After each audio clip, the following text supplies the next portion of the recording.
Hi hello friends, welcome to crazy kitchen. ఎలా ఉన్నారండి? Today recipe మీకోసం నేను ఆలూ కర్రీ విత్ శనగపప్పుతో చేస్తున్నానండి. చాలా బాగుంటుందండి. ఇదైతే బగారా రైస్లోకి తప్పకుండా ట్రై చేయండి ఫ్రెండ్స్. ముందుగా మనము బాండల్లోకి ఆయిల్ వేసుకోవాలి. అలాగే దాంట్లోకి ఎర్రగడ్డ ముక్కల్ని వేసి బాగా వేయించుకోవాలండి.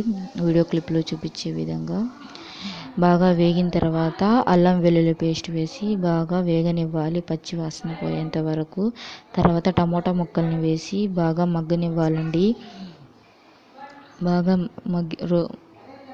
బాగా మగ్గిన తర్వాత మనము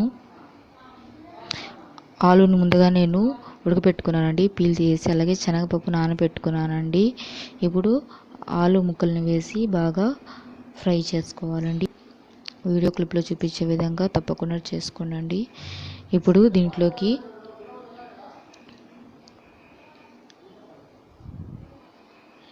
మనం దీంట్లోకి రుచిని చూసి సాల్ట్ వేసుకోండి. నేను ముందుగా ఉడకపెట్టినప్పుడు వేసానండి ఆలు, అందుకోసము చూసి వేసుకోండి. ఉప్పు, అలాగే చిటికె పసుపు 1/2 స్పూన్ వేసుకోండి. అలాగే ధనియాల పొడి, కారం 3 స్పూన్స్ వేసుకున్నానండి నేను. బాగా ఫ్రై చేసుకోండి. అలాగే వాటర్ వేయండి. దీంట్లోకి కొబ్బరి మసాలా వేస్తే ఇంకా బాగుంటుందండి. బాగా చిక్కబడుతుంది, బాగా టేస్ట్ ఉంటుంది. కానీ మా ఆయనకి గ్యాస్ ట్రబుల్ ప్రాబ్లము, అలానే వద్దంటాడు, కొబ్బరిని ఇగ్నోర్ చేస్తారు. అందుకోసం నేను చేయలేదు. చూడండి, మన కర్రీ అయితే రెడీ అయిపోయిందండి. ఇప్పుడు కొత్తిమీరతో గార్నిష్ చేసుకుంటే రెడీ అయిపోయినట్టే. చూడండి, ఎంతో టేస్టీగా భలే ఉంటుందండి బగారా రైస్లోకి. తప్పకుండా ట్రై చేయండి ప్లీజ్.